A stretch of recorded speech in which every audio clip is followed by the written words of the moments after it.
የሚዘልፉና የሚያዘልፉ አሉ። መውጣት ቅድም እንዳልኳችሁ ለሰርጉ ስላልመጠኑ ነው እንጂ እነሱ ስለናቁና እነሱ ከቤተ ክርስቲያን ስለበረቱ አይደለም። እውቀታቸው ከቤተ ክርስቲያን፣ ሕይወታቸው ከቤተ ክርስቲያን ስለበለጠ አይደለም። ነገር ግን እንዳልኳችሁ ለሰርጉ ስላላስፈለጉ ወጡ። አንደኛው ነው። ሁለተኛው የማቴዎስ ወንጌል ምዕራፍ 25 ቁጥር 30 እዚህ ላይ የምንለው አንድ ባለጸጋ 3 ሰዎችን ወደ ሌላ ሀገር ሊሄድ ሲል ታማኝነትን ሰጥቷቸው ሄደ ይላል። ለአንደኛው 5፣ ለአንደኛው 2፣ ለሶስተኛው 1 ሊታሰባቸው መጣ ይልና ባለ 5ቱ 10 አድርጎ ባለ 2ቱ 4 አድርገው ቀረቡ። ለትንሹ ታምናችኋልና በብዙ ሾማችኋለሁኝ፣ ወደ ጌታችሁ ደስታ ግቡ ተባለ ባቸው። ሶስተኛው ግን አለመስራቱ፣ አለማትረቡ፣ የባለጸጋውን ገንዘብ መቅበሩ ወንጀልም ኃጢአትም ሆኖ ባለጸጋውን ይነቅፍ ጀመር። ምዕመናን፣ አለመስራት አንድ ድካም ነው። አለማትረፍ አንድ ድካም ነው። የሚሰሩትን መንቀፍ ግን ጅልነት ነው። ጅልነት ነው። ምክንያቱም ሰዎች ይደክማሉ፣ ይሰራሉ። ብንችል ደሞዝ እንክፈላቸው፣ ባንችል ግን እግዚአብሔር እድሜዎትን ይቀጥል ብለን ልናመሰግን ያስፈልጋል። እስኪ ለመላከ ሰላም በእውነት በዚህ በቀደም ለአገልግሎት ሳልፍ ዶዘር ይዘው ሜዳ ሲያሳርሱ አይቻቸዋለሁ። እስኪ ልበሉና መስግኖላቸው እስቲ አለቀ። የምትችሉ ከሆነ አመስግኑ፣ ግን አትንቀፉ። የሚሰራው እግዚአብሔር ቤት ስለሆነ አባቶች ይኖራሉ፣ ይቀየራሉ፣ ቤተክርስቲያኗ ትኖራለች። ስለዚህ ነቃቢ ከመሆን አመስጋኝ መሆን አስፈላጊ ነው። ነቃቢነት ለማንም አይጠቅምም። ምን አለው? የታለ አለው? ይቻት አንዲት ነበረች የሰጠኝ፣ አንዷንም እንዳጠፋብኝ ቀብሬ ያስቀምጫታለሁ። አንተ ካልዘራህበት የምታጭድ ካልበተንክበት የምትሰበስብ ክፉ ሰው እንደሆን ከቀለው ላይ አቆሙ።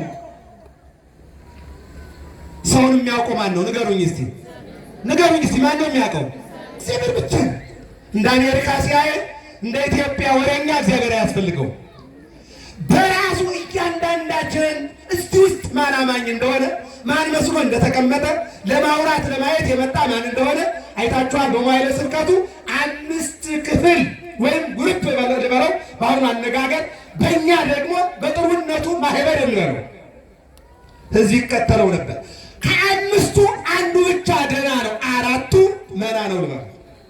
ሐሜተኛ ነው፣ ፈታኝ ነው፣ ምልክት ፈላጊ ነው፣ ጊዜያዊ ጥቅመኛ ነው። ክርስቶስ የተከሰሰባቸው 5 ነገሮች ናቸው። ከ5ቱ አንዱ እውነተኛ ነው፣ 4ቱ ግን ውሸት ነው። እውነተኛው የትኛው ነው? ራሱን የእግዚአብሔር ልጅ አንድም እግዚአብሔር ያደርጋል። እውነት ነው ነው ትክክል ነው የተናገረው። ሌላው ግን የእሱ አይደለም። ስለዚህ ሰዎች ብዙ ጊዜ በእንዲህ አይነት መልኩ ሊወጡ ይችላል። እዚህ ላይ ግን የምናየው ወጣት እነሆ ያዳነውን ስለአመነ ዘአሄው ወኒ ይቤለኒ ኢትንግር ወንዝ ዘአኪ እየቀውቀ ያዳንህ እንዲህ አለ። ስላዳንህና ስለዳንክበት ነገር ምስጢር ለማንም እንዳትናገር፣ ይልቁንም ከዚህ ቀደም የያዘ የሥጋ በሽታ ነው፣ የነፍስ በሽታ እንዳይይዝህ ተጠንቀቅ አለ። ያዳነህ ግን እነሆ ባለውለታዬ ነው ብሎ በማመኑ ከግቢ እንዲወጣ አድርገውታል። እግዚአብሔር አምላክ በእንዲህ አይነት ሕይወት ያሉ ወገኖቻችን እንዲጠብቅልን መልካም ፈቃዱ ይሆንልን። ደቂቀ ባለሙያው እስከ ማይዜኑ ታከብዱ ልበክሙ ለምን ታፈቅሩ ከንቶ ወተሐሱ ሐሰት አይምሩ ከመትሰባ እግዚአብሔር በጻድቁ። የሰው ልጆች እስከ መቼ ድረስ ልባችሁን ታደነድናላችሁ? ወንጌል ጥሬ ንባብ አለው፣ ጥሬ ፍቻ አለው፣ ትርጓሜ አለው። ፍቹ ላይ እናንተ የሰው ልጆች እስከ መቼ ድረስ ልባችሁን አላችሁ። እስከ ማይዜኑ ታከብሩ ልትበክሙ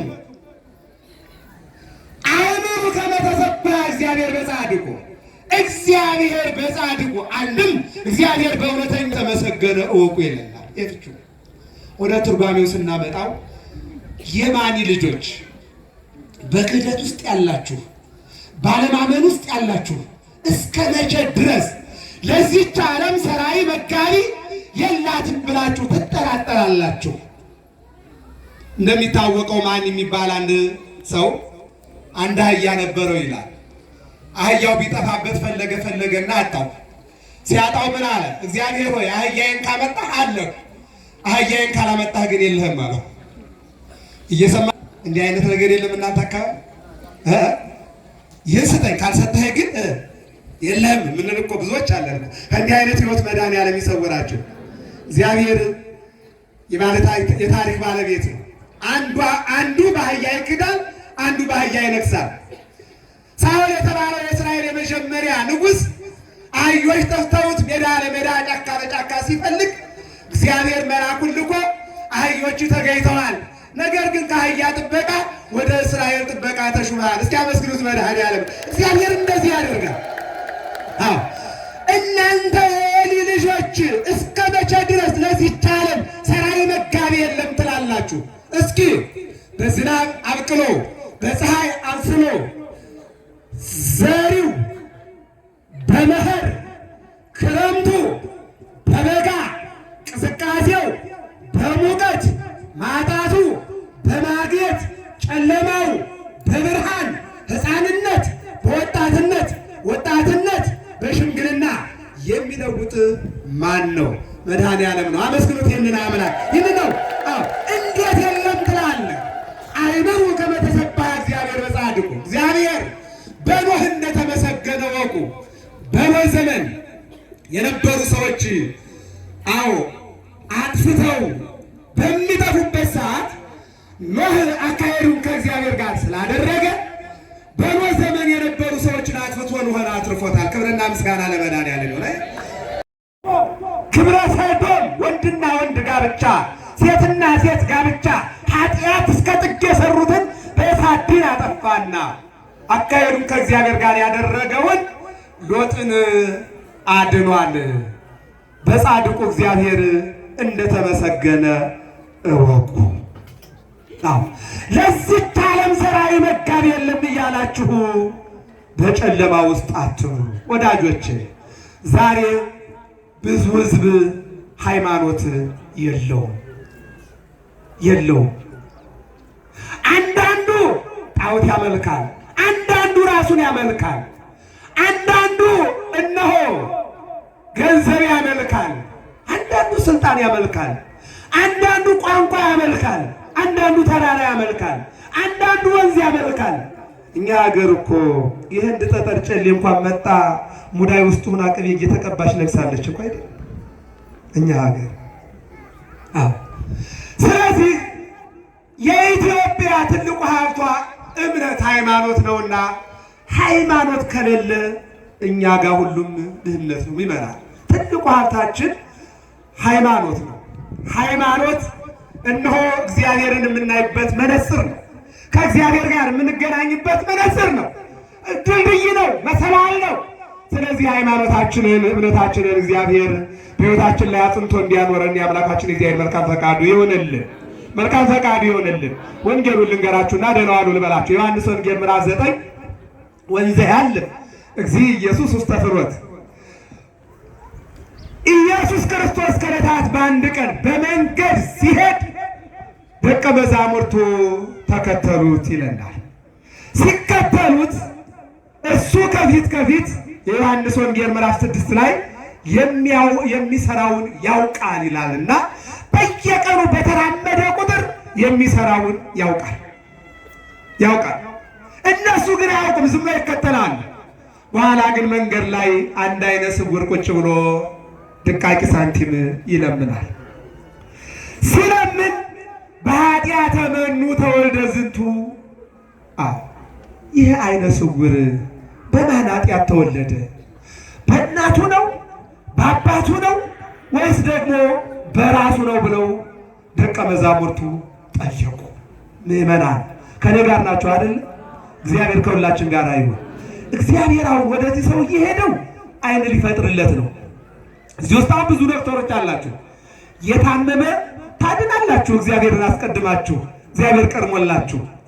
አዎ አይንም ቢሆን ሌላም ቢሆን በተሰጣችሁ ጸጋ በጥበብ ታክማላችሁ። አይን ግን አትፈጥሩ፣ ለእናንተ አልተሰጣችሁማ። የተቆረጠ እግር አርቲፊሻል አድርጋችሁ ልቀጥሉ ትችላላችሁ። ያንኑ እግር ግን መመለስ አትችሉ። አይን ላይ የበግ አይን አድርጋችሁ አዎ ምናልባት ያለ አስመስሎ በመነጽር ሊጓዝ ይችላል። አይን ግን መፍጠር አይቻልም። አይታችኋል። በዮሐንስ ወንጌል ምዕራፍ 5 ላይ 38 ዓመት ሙሉ በአልጋ ተኝቶ የነበረው ተነስ ሲለው ብድግ አለና አልጋውን ተሸከመ። እስኪ አመስግኑት መድኃኒዓለም። የሚሄደው ዝም ብሎ አይደለም፣ ለስራ ነው የሚሄደው። በማቴዎስ ወንጌል ምዕራፍ 12 እጁ እንደዚህ ኩና ስንኩል ብላ መዘርጋት አቅቷት በዚያን ሰዓት ላይ ምን አለው? ሰፋህ የቀ እንተ ምልዕተ ምሕረት፣ እጅህን ዘርጋው።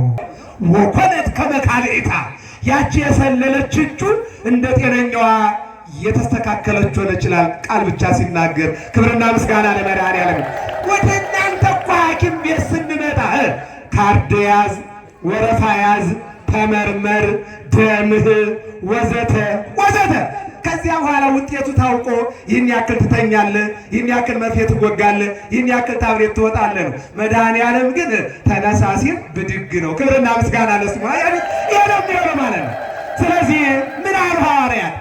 መድኃኒዓለም አይን ሊሰጠው ሄደ፣ እነሱ ግን ኃጢአቱን መመራመር ጀመሩ። የእኛ ችግር ይሄ ነው።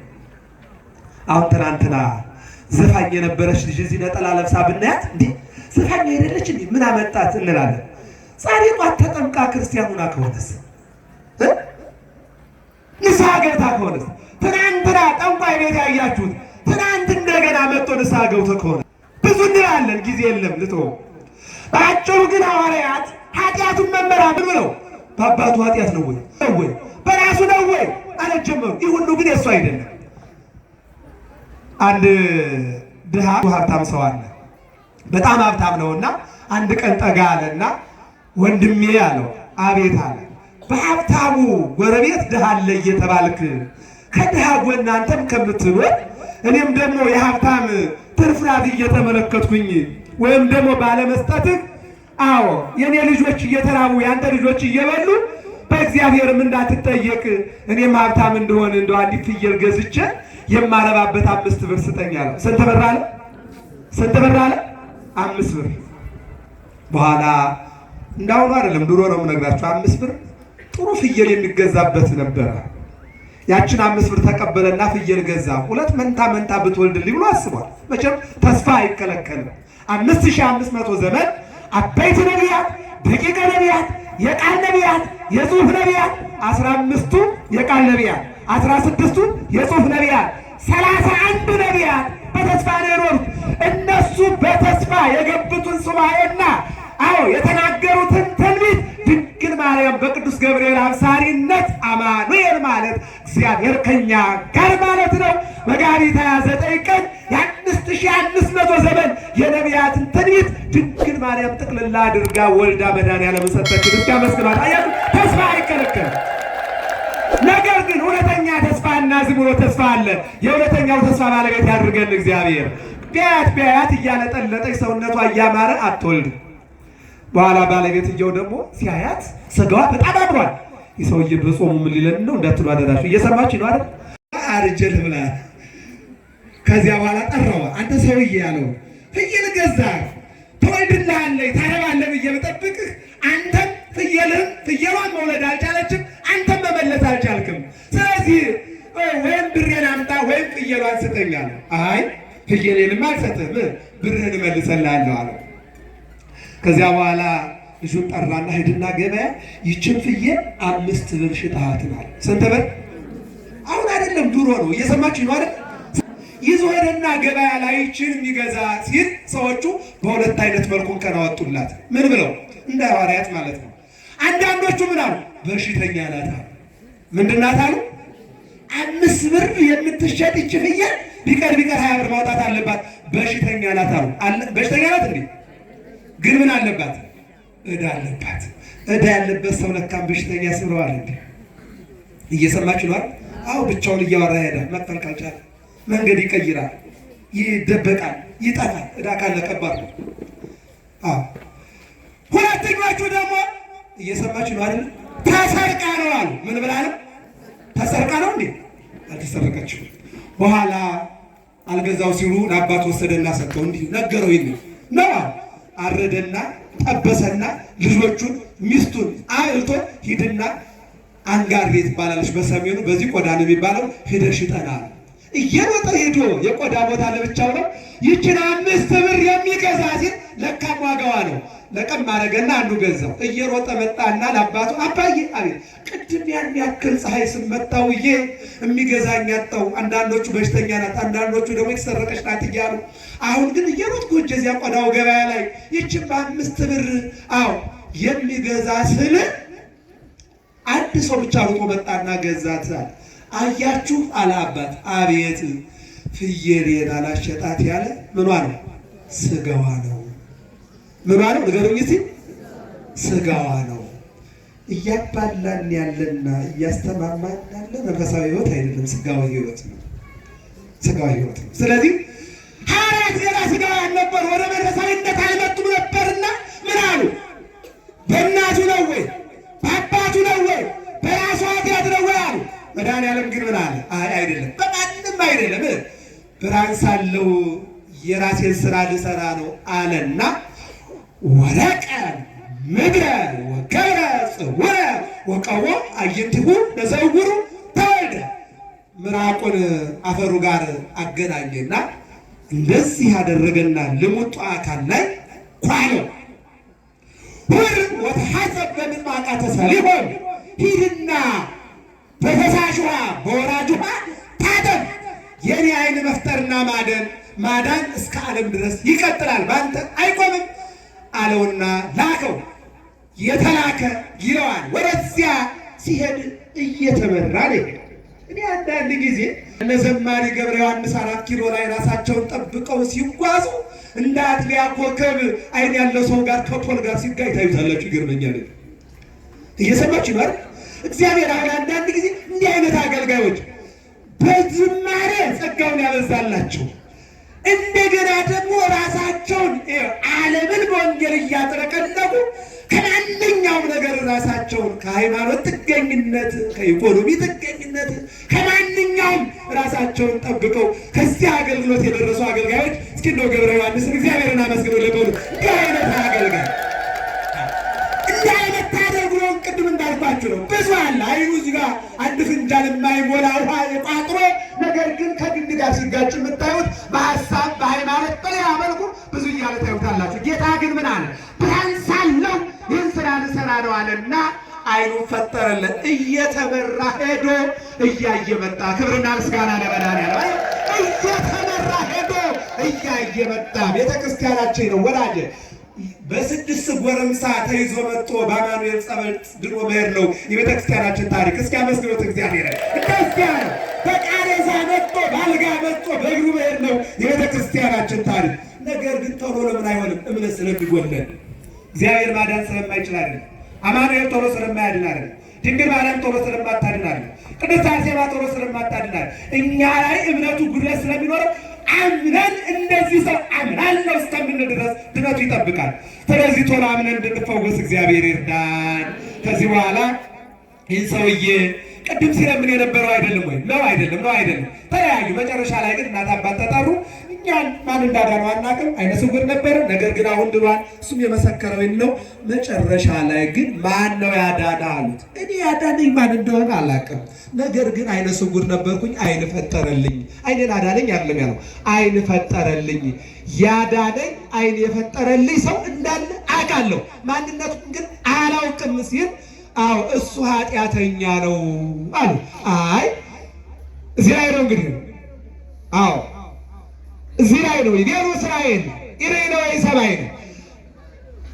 ከእናቱ ማህፀን ሲወጣ አይነ ስውር ሆኖ ተወልዶ አድጎ በሰንበት አይኑ የበራ አንድም አይኑን ያበራ አላየንም። ኢሬነ ወይ ሰማይነ አላየንም አልሰማንም። እስኪ ተናገሩ አላየንም በሉ። እግዚአብሔር ግን አደረገው። እስኪ አመስግኑት። የነናምረ ይድና ያሉት በቃ ኢሬነ ወይ ሰማይነ ሰውር ሰን እውር ሆኖ ተወልዶ በሰንበት አይኑ የበራለት አንድም አይኑ ያበራ አላየንም። ነገር ግን ከእግዚአብሔር ባይሆን ኑሮ ይሄን አያደርግም ነበረ።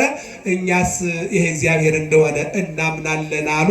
በዚህም እሱም አምናለው ስላለ ከውጭ አወጡት። ደስ የሚለው ነገር እነሱ ከምኩራብ ሲያወጡት ውጭ ላይ መድኃኔዓለምን ቅዱስ አማኑኤልን አገኘው። እስኪ አመስግኑት መድኃኔዓለም። መጨረሻ ይሄ ነው እንግዲህ አገኘው። እነሱ ከመቅደስ ሲያወጡት እግዚአብሔር አገኘው። አንተ ሰው አለ። አቤት ባዳነህ ታምናለህ አለው። አምን ዘንድ ያዳነኝ ማን ነው አለ። ለዚህ ልማት ለምታዩት 1 ሰዓት 6000 7000 አካባቢ ነው። ክቡራን መጣችሁ